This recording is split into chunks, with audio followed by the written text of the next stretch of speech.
Ladies and gentlemen, fight fans all around the world, let's talk some boxing. You're watching What You Need. This video is to set the record straight on Brandon Bam Bam Rios. Even I am guilty of stating certain things which are negative about Brandon Rios, which are not true at all. So we're about to set the record straight about this boxer. Bam Bam Rios began his career back in 2004. 6 years later, he faced a notable, undefeated, very promising prospect in Anthony Peterson. Now, for you to understand this fight, you must understand that both Anthony Peterson and Brandon Rios are inside fighters. Okay?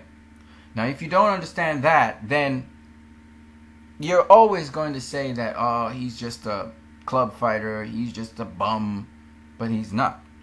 He's a very good inside fighter. Leo Santa Cruz has more dimension to his game in that Leo Santa Cruz can fight on the outside, and we've seen that in his fight just recently against Abdamaris, and he can also fight on the inside. And what's beautiful about Leo Santa Cruz is he can fight on the back foot, on the front foot. He has very nice pivot action as well. So Leo Santa Cruz is actually a lot more diverse in the way he can fight than, so far as I can see, Brandon Rios, who's more of a front foot fighter. However, when he faced Anthony Peterson, a quality boxer who fought on the inside as well as could fight on the outside, he was able to knock down Peterson in the 5th round, and eventually Peterson was disqualified in that fight. This was at lightweight. Now, what's very important for you to understand is that not only was he behind on the scorecards, but basically Brandon Rios was beating the daylights out of Anthony Peterson. Let's move on. Not only is Brandon Rios an inside fighter that is of quality, and he uses his jab to get on the inside, and he has a pretty decent reach as well, but he's also a world champion. He became the WBA World Lightweight Champion when he defeated Miguel Acosta the following year. And Acosta was knocked down 3 times in that fight, and the fight was stopped in the 10th round. And you have to understand the power of Brandon Rios, the pressure he brings to the table. And though his style is one of a typical Mexican pressure fighter, Brandon Rios is very good at it. He's tough. He has a very solid high guard defense that's very difficult to get by. And on top of that, he's very good at moving his body once he's on the inside and creating shots on the inside. He uses a lot of uppercuts on the inside. He also uses a lot of hooks, right and left hooks to the body and to the head. It's quite explosive when he starts to get going.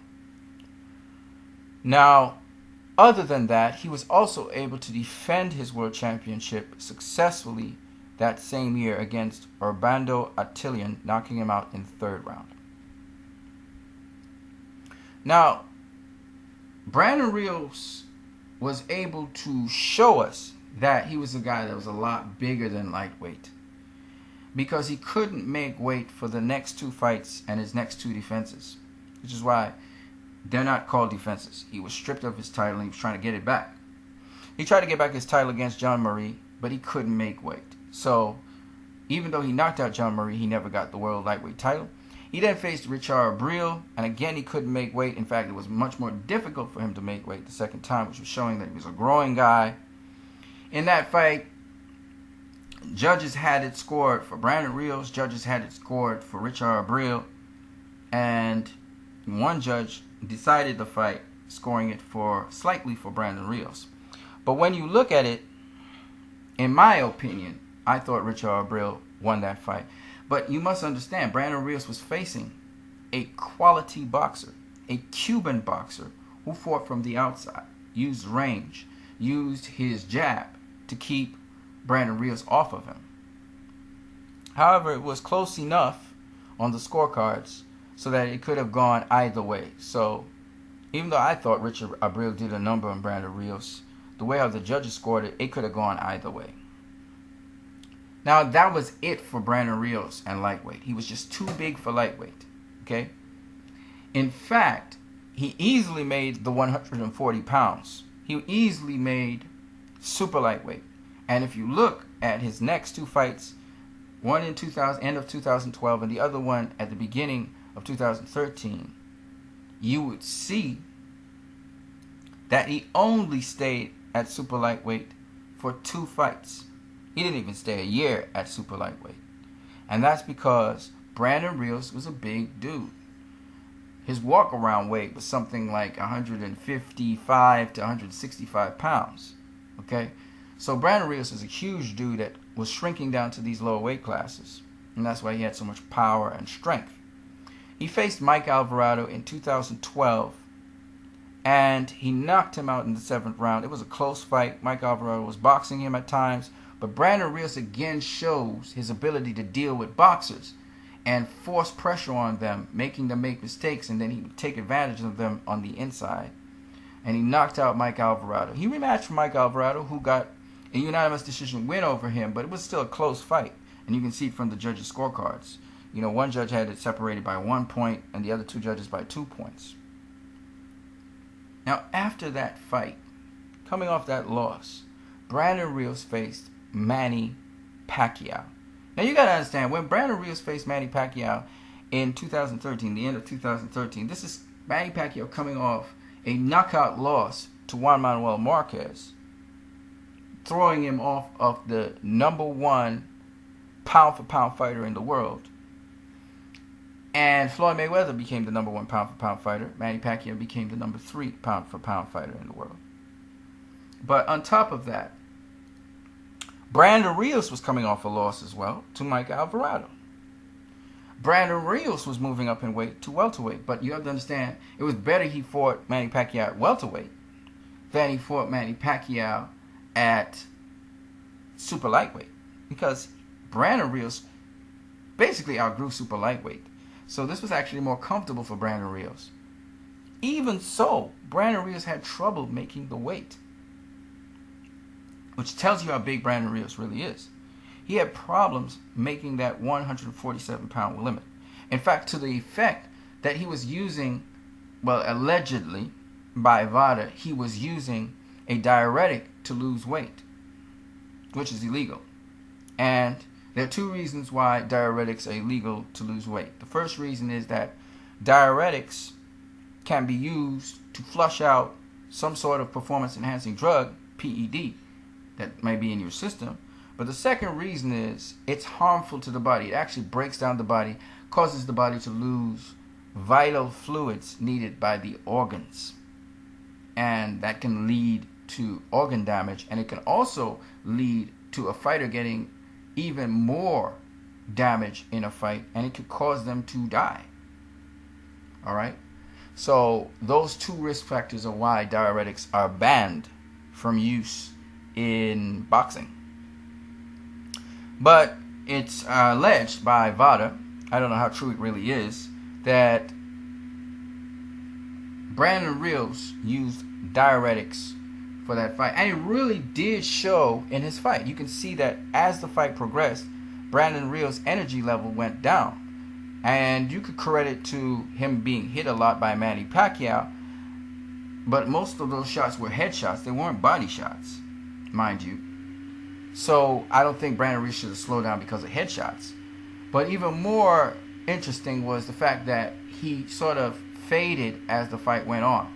And I think of all these other guys who had problems with hydration, like Miguel Cotto, when he was dropped in the 3rd, to be honest with you, and then he was stopped in the 11th. You could see that Miguel Cotto again suffered the effects of losing vital fluids, vital body fluids that are necessary for you to be able to perform at your best. And remember, it's your organs that allows you to get the energy to be able to fight in a fight. And you could really get badly hurt if you're dehydrated. I can give you another example of a guy who used diuretics. Muhammad Ali used diuretics against Larry Holmes. and it adversely affected him in that fight. So I believe that Brandon Rios suffered a little bit of sluggishness because of that. I'll give you another example of another fighter who, he didn't use diuretics, but he used the sauna to get out some of the vital body fluids. Diego Corrales, Eric Morales. These are two fighters who, Diego Corrales when he was fighting Floyd Mayweather, Eric Morales when he was fighting Manny Pacquiao twice. Twice he hurt himself very badly, because when you do that, you lose your strength, your vital strength that they call it, and you also could harm yourself. You could get badly damaged in a fight because you're so dehydrated. I think even when you think about Oscar De La Hoya, you remember Freddie Roach saying he observed that they didn't put the IV into him in the right time to get him hydrated. And basically, for those people who do not understand, using intravenous methods to hydrate a fighter is not illegal. It never has been. It never will be. Okay? There's some dangers in rehydrating too quickly. You could actually, especially via IV, you could actually make the fighter worse off. But using an IV to rehydrate is not illegal. It's never been illegal in any boxing sanctioning body or by any organization. But what organizations want you to do is rehydrate within a certain period of time, a certain volume of fluid. Now, if you get a TUE, which just is a therapeutic exemption, all right, then you can rehydrate a certain amount of fluids. You know, it's an exemption that allows you to rehydrate with certain fluids and substances so that you can get back balanced. And this only happens when the boxer, for some reason, is dehydrated. All right. In the case of Floyd Mayweather, for instance, his urine was very dark, so they decided to rehydrate him via IV. It doesn't mean that he was loading any drugs into his system. It just could be that he was dehydrated to some degree, and that happens to fighters. And in the case of Oscar De La Hoya, they did not rehydrate him in time, and that adversely affected him in the fight, and he almost got badly damaged in that fight, as you could clearly see by the bruising and the organ damage that he was getting.